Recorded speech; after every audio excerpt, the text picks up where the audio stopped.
Assalamualaikum and good evening. You're now with me, Yusuf Shukri, for TVS Nightline. We begin with this story. A religious teacher has pleaded not guilty in the magistrate's court to 4 charges involving the alleged sexual assault of 2 boys and the production of obscene images. The 31-year-old accused, Muhammad Faiz Muhammad Ramli, entered the plea before Magistrate Said Farid Said Ali. According to the charges, he is accused of physically sexually assaulting an 8-year-old boy at Madrasah Kuning Injili between 1:10 p.m. and 5 p.m. on May 9th this year. He also faced charges of allegedly sexually assaulting a 6-year-old boy and producing obscene images involving the child at a house in Kampong Layat, Jeli in May last year. The first 3 charges were brought under Section 14 Bracket A of the Sexual Offences Against Children Act 2017, which carries a jail term of up to 20 years and whipping upon conviction. The 4th charge, under Section 5 of the same Act, provides a prison sentence of up to 30 years and not fewer than 6 strokes of the cane if convicted. Deputy Public Prosecutor Siti Aisha Naila Harizan appeared for the prosecution, while the accused was represented by lawyer Muhammad Zaim Ab Aziz. The court denied bail and fixed June 10th for mention of the case. Similarly, the Ministry of Women, Family and Community Development has mobilized its team to provide immediate support for an underage girl believed to be 35 weeks pregnant in Kabong, Sarawak. Its Minister, Datuk Seri Nancy Shukri, says officers from the Social Welfare Department, JKM, were deployed to assess the situation and provide emotional and psychosocial assistance to the teenager as soon as the case came to light. Initial assessment predicts that the teenager is expected to give birth in June. Sebenarnya pelindung kita sudah ambil maklum dan juga bertindaklah. Cuma kes ini masih lagi dalam siasatan polis kerana anak yang mengandung itu mengandung 30 minggu dan 35 weeks dan akan dijangka akan melahirkan pada Jun akan datang. Jadi kanak-kanak kini berada bersama penjaga beliau sementara menunggu untuk melahirkan anak. Tapi kita sudah memang sudah ada pelindung kita pergi melawatlah, ya, cuba memberi sokongan, terutama sekali sokongan psikososial lah. Nancy stresses that the priority now is to ensure that the victim remains safe while receiving proper healthcare and emotional support. Earlier, media reports stated that a 22-year-old local man had been detained to assist investigations into the case involving the underage student who was confirmed pregnant. The case is being investigated under Section 376 of the Penal Code.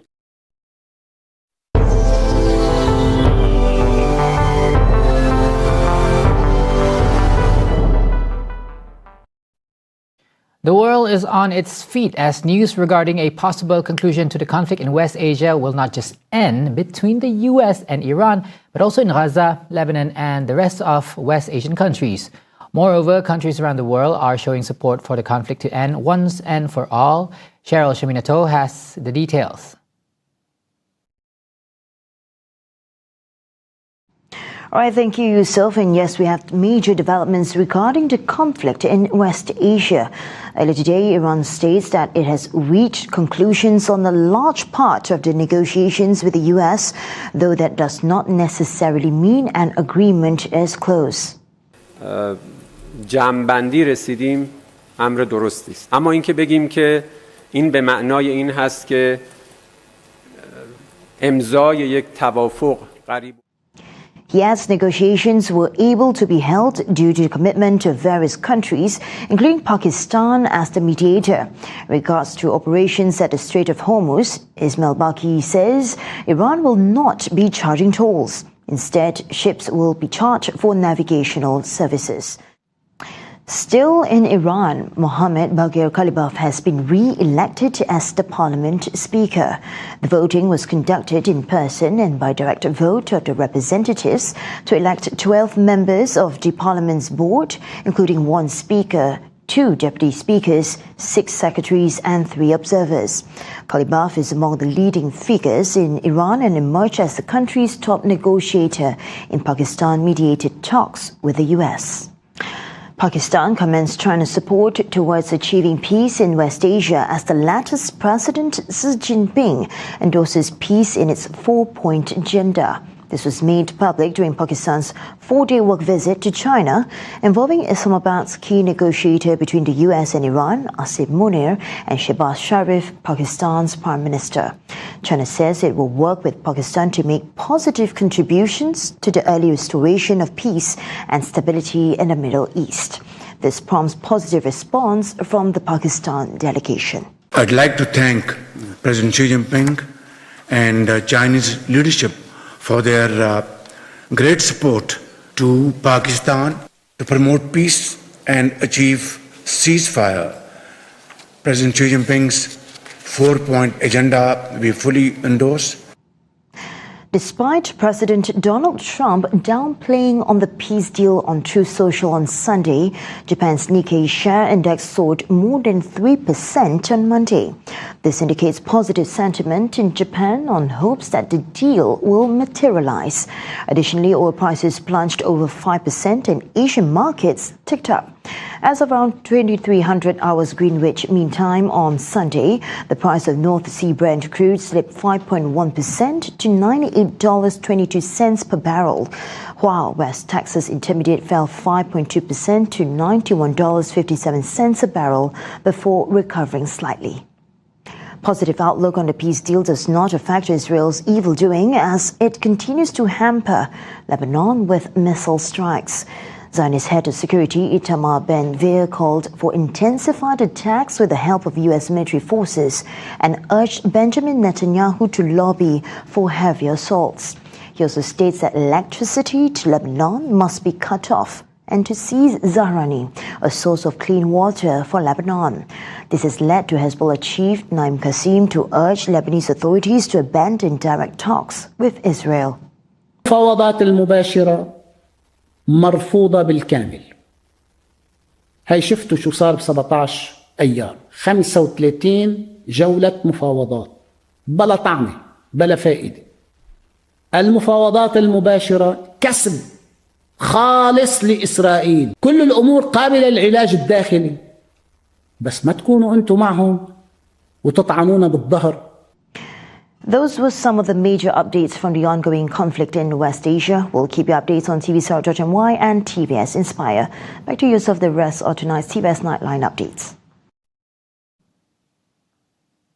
Thank you, Cheryl. This is in. U.S. President Donald Trump posted on Truth Social that any possible deal with Iran will have to be, quote, great and meaningful. Otherwise, there will be no deal. In the same post, he also stated that the upcoming deal will be the exact opposite of the Joint Comprehensive Plan of Action, JCPOA, implemented during Barack Obama's tenure. The plan, he says, has deliberately enabled Iran to develop nuclear weapons.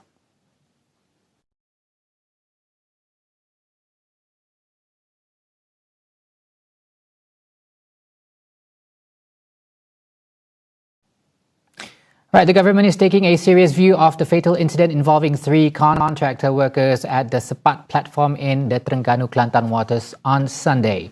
Prime Minister Datuk Seri Anwar Ibrahim, in a post on X, says a thorough investigation is being carried out by the relevant authorities to determine the cause of the tragedy. He also added that the government will also ensure that workplace safety standards are continuously strengthened to safeguard workers' welfare nationwide. Anwar also extends his condolences to the families of the victims and prayed that they be given strength and resilience in facing the difficult ordeal. Meanwhile, Petronas has confirmed that 3 contractor workers were killed while another was seriously injured during the lifeboat maintenance work. The victims have been identified as 38-year-old Ahmad Fikri Zakaria from Batu Berenda, Melaka, 28-year-old Muhammad Faizwan Hakim Muhammad Bustamam from Kuantan, Pahang, and 38-year-old Nik Muhammad Hafifi Asri Ab Majid from Bandar Indra Mahkota, Pahang. In a statement, Petronas says investigations into the cause of the incident are ongoing in cooperation with the relevant authorities, while providing immediate support for the well-being of those affected. In the incident at about 12:50 p.m. yesterday, all the victims were believed to have boarded a lifeboat on the platform to descend into the sea to carry out maintenance work at the lowest section of the structure. However, the rope or hook attached to the boat is believed to have come loose, causing all the victims and the boat to fall into the sea. Individual agricultural commodity collectors will now be allowed to register as companies, enabling them to qualify for incentives under the Subsidized Diesel Control System or SKDS. Minister of Economy Akmal Nasrullah Muhammad Nasir says the initiative reflects a commitment agreed upon by the National Economic Action Council or M10, aimed at strengthening the logistics chain in the agri-commodity sector. The agenda is being streamlined through cooperation between the Plantation and Commodities Ministry and the Domestic Trade and Cost of Living Ministry. Latar belakangnya memang kita ada peraih yang berdaftar tetapi selaku individu, maka dengan kaedah ini apabila kita daftarkan mereka sebagai entiti syarikat, mereka akan ada ruang untuk mendapat insentif di bawah program SKDS Diesel, iaitu untuk mendapatkan fleet card mengikut kelayakan. Currently, the government's priority is to ensure sufficient supply of essential goods, manage price pressures, and safeguard the continuity of industry operations. He also stressed that any policy intervention would be implemented carefully, in a targeted manner, and based on data to ensure assistance reaches those who genuinely need it. Meanwhile, the number of workers who lost their jobs have increased in April, affecting 7,057 employees compared to 5,855 in March. Akmal says the figure remains part of the labour market fluctuations seen since the beginning of the year. Walau apapun, perkembangan ini kita akan terus berikan perhatian kerana kita sedar setiap satu angka yang kita laporkan, walaupun mungkin dilaporkan secara statistik, ianya mewakili keluarga yang hilang punca pendapatan.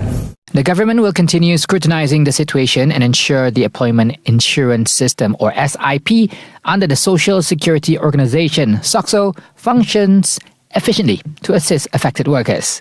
At the same time, he says domestic food prices between May 18 and 21st remain under control, with price movements ranging between -2% and 3.6%. Wrapping up the Nightline, the Communications Ministry has clarified that the implementation of social media age verification starting June 1st is not intended to immediately block user accounts.